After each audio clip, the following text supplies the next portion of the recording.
चलिए खबरों की शुरुआत करते हैं। उत्तराखंड हाईकोर्ट के ऑर्डर के बाद हल्द्वानी रेलवे स्टेशन की 78 एकड़ जमीन से तजावजात हटना तय माना जा रहा है। इस जमीन पर 4365 लोगों के मकान हैं, लेकिन हाईकोर्ट ने अब इन्हें हटाने का ऑर्डर दिया है। आपको बता दें कि हल्द्वानी रेलवे स्टेशन से सटे इलाके में कई कच्ची बस्तियों के साथ ही हजारों पक्के मकान भी हैं। इनमें रह रहे लोग इन दिनों सड़कों पर हैं। इलाके में लगातार मुजाहिरे हो रहे हैं। बताया जा रहा है कि इलाके में रह रही ज़्यादातर आबादी मुस्लिम है। मुस्लिम आबादी से जुड़े हुए लोग सड़कों पर दुआएं मांग रहे हैं। परेशान लोगों ने सुप्रीम कोर्ट का दरवाज़ा खटखटाया है और सुप्रीम कोर्ट से राहत मांग रहे हैं। लोगों की दलील है कि वे सालों से इस जगह पर रह रहे हैं, लिहाजा उन्हें यहां से हटाना ठीक नहीं। लोगों की अपील है कि सरकार उनके लिए पहले रहने का इंतजाम करे और उसके बाद उन्हें हटाया जाए। दिल्ली कंजावला कांड में मारी गई लड़की के साथ मौजूद उसकी दोस्त निधि ने 2 दिन बाद सामने आकर बयान दिया है। सुनिए क्या कहना है निधि का। वो गाड़ी आ रही थी, ब्लैनो कलर की गाड़ी आ रही थी, ब्राउन कलर की ब्लैनो गाड़ी थी।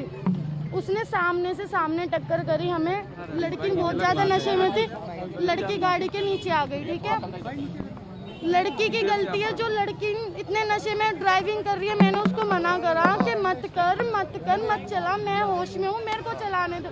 उसने मेरे पे विश्वास नहीं करा, उसने अपने आप पे विश्वास करा कि नहीं बहन तू घेर देगी मुझे, मैं चलाऊंगी। मैंने कहा ठीक है। फिर हम वहाँ से जा रहे थे, आगे से गाड़ी आ रही थी प्लानो है, तो गाड़ी लड़की आगे गिरी, मैं साइड में गिर गई। फिर टक्कर हो गई, वो गाड़ी के नीचे घुस गई। अच्छा। हाँ, लड़कों को पता था कि भाईजान उनके नीचे एक लड़की है।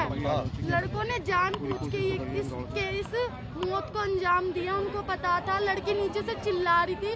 मैं होपलेस हो गई थी बहुत ज्यादा, इसलिए मैं चली गई। मैंने किसी को डर के मारे नहीं बताया, मैं किसको बताती, मैंने किसी को नहीं बताया। मैं घर पे चली गई डर के मारे। मैं घर पे जाने के बाद मैं बहुत रोई।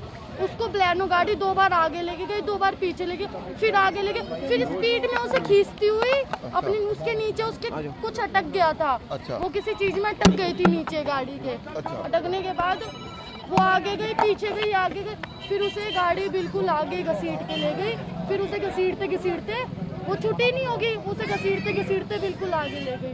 अच्छा निधि, इसी दौरान उसकी मौत हो गई। अच्छा निधि, आपने क्यों नहीं बताया था किसी को? वजह क्या थी? सवाल ये खड़ा हो। डर गई थी और मैं नहीं चाहती थी कि मेरे घर वालों पे बात आए और कुछ भी बात आए, इसलिए मैं बहुत ज्यादा डर गई। अच्छा, आप लोगों के बीच में क्या झगड़ा होता?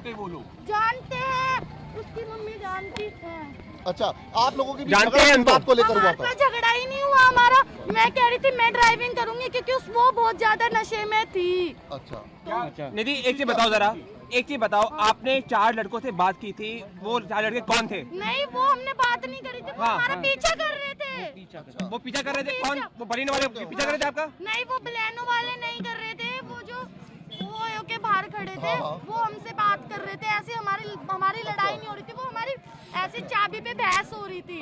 वो कह रही थी मैं ड्राइविंग करूंगी, मैं कह रही थी मैं ड्राइविंग करूंगी। के कमरे में भी दोनों की लड़ाई हुई आप लोगों की? नहीं, वो एक अच्छा ठीक है। अच्छा ये बताओ निधि, एक बात ये बताओ कि वजह क्या थी? कोई बॉयफ्रेंड की बात थी?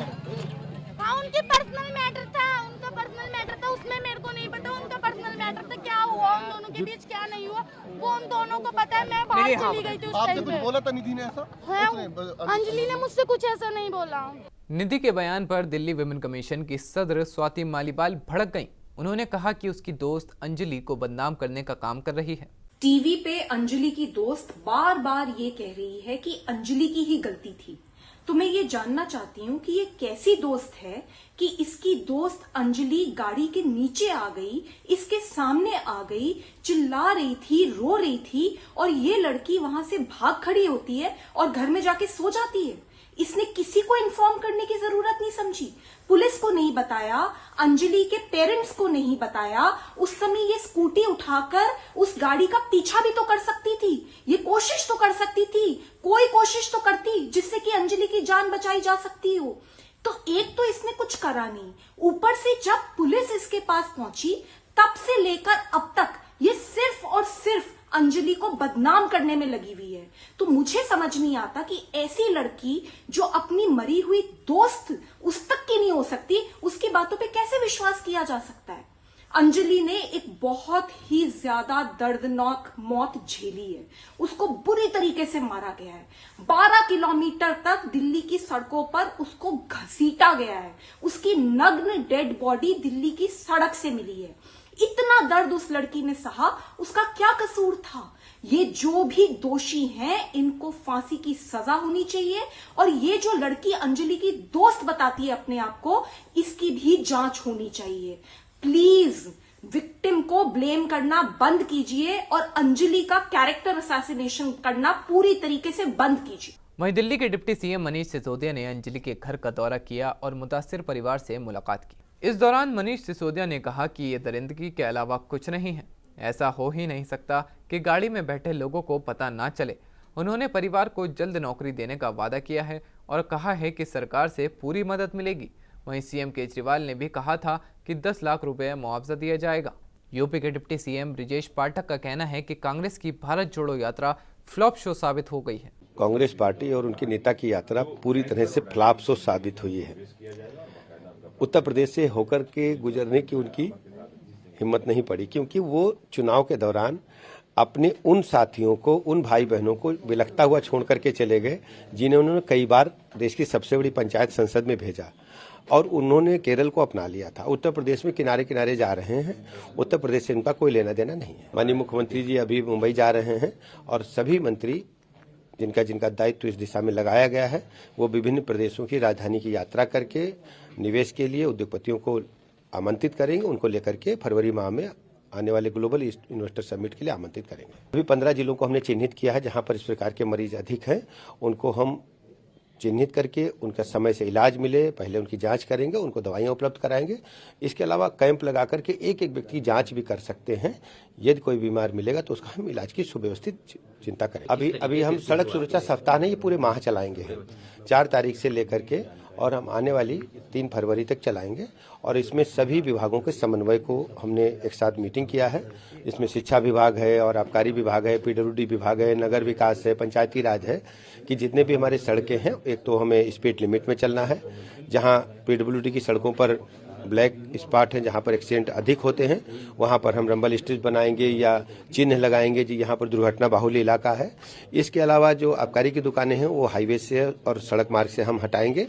इसके अलावा जो हमारी एम्बुलेंसेज हैं वो तत्काल रूप से हाईवेज पर उपलब्ध रहें, जिससे तत्काल उनको हम ट्रामा सेंटर भेज करके उनका सुव्यवस्थित इलाज करा सकें। मध्य प्रदेश के वजीर दाखिला नरोत्तम मिश्रा ने कांग्रेस पर निशाना साधा है। उनका कहना है कि रियासत और मरकज में सरकार बनाने का सपना देख रही है कांग्रेस। देखिए, कांग्रेस हमेशा से जातिगत राजनीति करती आई है और उसका दुष्परिणाम कांग्रेस भोग भी रही है। इस तरह की जातिगत राजनीति से कुछ होने वाला नहीं है। मध्य प्रदेश के लोग कांग्रेस को समझ गए हैं। काठ की हाड़ी बार बार नहीं चढ़ती, एक ही बार चढ़ती।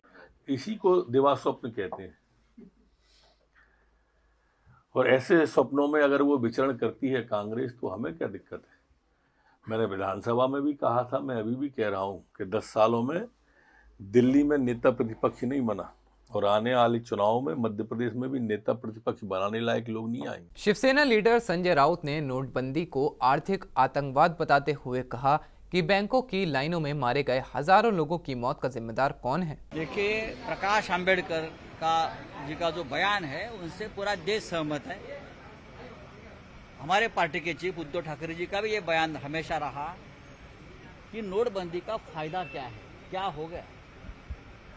बैंकों के कतार में हजारों लोग मारे गए उस वक्त, उनका जिम्मेदार कौन है? ये एक प्रकार से फिनेंशियल टेररिज्म था कि देश में लाया गया, जिसे हम बोलते हैं आर्थिक आतंकवाद। हजारों लोग मारे गए, यहाँ हजारों लाखों लोग बेरोजगार हो गए इस निर्णय से। टेररिज्म ज्यादा ही बढ़ गया।